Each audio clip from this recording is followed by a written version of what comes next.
I just wanted to film a short video here as I'm in the car, wasting time, and what the hell. It's Thursday, November 15th. I just finished a seminar that was offered by a coalition between the Virginia State University Agricultural College and the Virginia Cooperative Extension Service. It was about rabbits. It was a very interesting class. They had a veterinarian come in from the state, who's one of the two state inspectors for rabbits, should you choose to sell commercially. And then there was a woman who owns a rabbitry in Chesapeake, Virginia. They're called Chesapeake Green Farm. They've got a Facebook page. They are currently processing about 40 rabbits every other week, and they were the first rabbitry to be certified in Virginia. And from my understanding, there's only currently 2. And then the third speaker was somebody who works at the university and whose idea it was for the university to start experimenting with raising rabbits and trying to gain some data. So the experiments, and they're talking about doing multiple other experiments, but the experiments currently are on pasture-fed rabbits and the effect on growth rates. They didn't have a lot of data on those because they just collected it, and they haven't had time to parse it all yet, but they'll be putting some stuff up on an outreach website at some point in the future. Don't have an address for that. They didn't have one. I found it interesting. Well, first of all, it was very rewarding because I found out that in the state of Virginia, if you decide to sell from your home, off of your farm, off of your property, advertise on the internet and meet someone in a parking lot, or sell your meat at a farmer's market, unless the farmer's market has their own specific rules, it's perfectly legal to do so.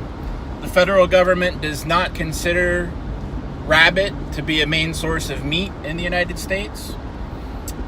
They do have a couple of rules in the overall federal guidelines for how clean you have to keep a processing area if you're going to be selling these rabbits to an intermediary. So if you're going to sell these to a restaurant or something like that, where you're not selling it to the person who's going to actually be eating it. But basically, I can process and sell rabbit meat from my home all day long with no inspections, no worries from the government coming in and stepping all over my head for it, which I'm happy about. I had sent a couple emails out to our cooperative extension 2 months ago asking about the laws because I couldn't find anything on the internet. They didn't know. And they didn't have anybody to point me to give me an answer either. So I was really happy that I just stumbled across this class and showed up, and couldn't be more thrilled. So this class was absolutely free. I've got here the schedule of classes that they had available this year. I just took the last one, but I'll be looking for one of these next year.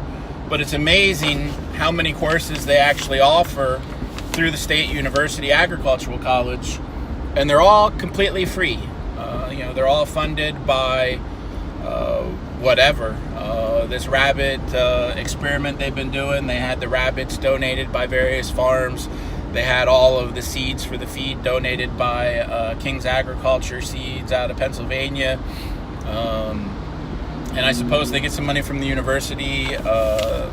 They must get some grants from the state and probably from alumni. I'm not really sure how they fund everything, but for the end user it's free. So I would suggest that anybody in Virginia take advantage of it, and I would imagine that most states have something very similar. Just an idea on a couple of the classes they offered here this year. The rabbit one that I just took, They've got a class on building, maintaining, and managing high tunnels. They got one on farm tax planning. They've got alternate ways to improve soil health. A lot of different interesting things, different ways to market your small farm, dealing with USDA rules and regulations and the paperwork processes. Anyway, they offer a lot, and I would imagine that most university systems probably have something similar in your state. They also went into some details about what you need to include on your labeling and what you should not include on your labeling. I won't go into all those details because those are specific to Virginia. But it's good to know so that I don't get in trouble. So the woman who was the rabbit farmer, they also own an oyster farm in Chesapeake, Virginia, and they were selling to a restaurant in Baltimore. And they were talking to the chef, and they asked him what they could do with their property that would be beneficial to him. They had an old farm that wasn't being used as a farm that they were living on. That's, I guess, where they were processing the oysters to take for sale. And chef said he needed rabbits. Not enough places to buy rabbit meat. So they came up with a plan to start growing rabbits, and the restaurant actually wants 50 rabbits a week. They're currently producing 40 every other week, but they're getting there. She didn't say how long they had been operating, but it seems that it's only been maybe a year from the way it sounded. I'm not positive about that. She had some interesting facts about rabbits. Apparently rabbits are capable of scaring themselves to death. I had no idea. I don't really know how that happens, but apparently they are susceptible enough that they can give themselves a heart attack. Another interesting thing is if they're scared and running around their cage, if there's a predator nearby, they start running in circles, they hit the side of the cage, they're actually capable of breaking their own back. Who knew they were so fragile? Another thing I found interesting, and those of you who are experienced with rabbits may know all of these things, but to me they were new. Rabbits have two different kinds of stool. One is the regular pellets, and another one is a softer stool, which I've seen some of in the cages since I've only had rabbits for, 6 weeks now. Interestingly enough, they eat that soft stool usually in the middle of the night. You don't normally ever actually see them eat it, but they apparently consume it, and it's got some sort of benefits for them.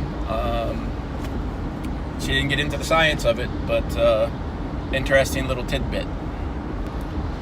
Another interesting statistic that she had was that in nature, 78% of all rabbits die. And we're talking about kids to, young adults, I guess, basically 2 months and under. 78% of them never live to maturity, which is pretty interesting. But she wanted to point out that at her farm, they currently run 78 to 80% of their rabbits surviving, which doesn't seem like a lot. If you were breeding cattle, you certainly wouldn't want 20% of them dropping dead. But with rabbits and the number of kits that they produce, and the fact that these animals are highly susceptible to disease and are generally weak, they're prey for everything. They're capable of giving themselves a heart attack, for God's sake. 80% survival rate's pretty darn good. So I think that'll be encouraging for me. I've just started breeding, so I haven't gotten to the point of losing kits yet, but it's going to come. And as long as I remember that they have a high susceptibility to death, things should be good. And then the last speaker was the woman from VSU who was going over all the details of their rabbit rearing program. So we filled out a survey, and they are looking to find people to assist them in some experimentation They want to test some genetics. They're looking for some people to bring rabbits in for genetic testing. They are working on studying some diseases. They're working on trying to get rabbits to survive purely on pasture raised with no pellets, or as few pellets as possible. They experimented once in the fall and once in the spring so far with that program. In the fall they had okay success. In the spring it was better. Generally speaking, it takes 4 pounds of food to make a rabbit gain 1 pound of weight. They found in the fall that the average, they were feeding 3.5 pounds of feed plus forage. And in the spring, they were feeding 2 pounds of feed plus forage for the rabbit to gain a single pound. That's a 50% cost in feed bill, which if you're raising rabbits to 8 to 12 weeks for butchering, that can be pretty hefty, depending on the number of rabbits that you're trying to raise. They also had some interesting statistics on rabbit numbers across the country, on the number of farms and how many rabbits on each farm. The average rabbit farm, or farm that raised rabbits, had 23 rabbits nationally, 19 rabbits in the state of Virginia per farm. And the national average for the sale of rabbits was $18, and in Virginia the average is $15 per rabbit, which is pretty good because I didn't know where I should be on pricing these things if I decide to sell any. First few batches of rabbits will certainly be going into my own freezer, but in time I would like to sell a few to at least help recoup some of the feed cost, if nothing else. So that's it. The overall, love the experience. Well worth taking a day off of work and driving an hour and a half each way to get to. I will definitely be looking for their courses next year and trying to get into a few.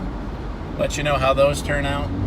But I encourage you to go out and find, the top school in your state that does agricultural, or the state university. I believe every state university has an agricultural school at one of their schools, if not more, one of their locations. I know the University of Maryland, where I went to school, had one. Virginia State University has one. I would suspect that most states do. And see if they have something similar. Take advantage of it, especially when it's no cost. All right, I'm going to sign off. Thanks for watching. I'm Andy. I'm Tia. Thanks for watching. Don't forget to subscribe. And hit the bell icon to subscribe so that you get notifications when we post new videos. And don't forget the thumbs up. Thanks. Thank you.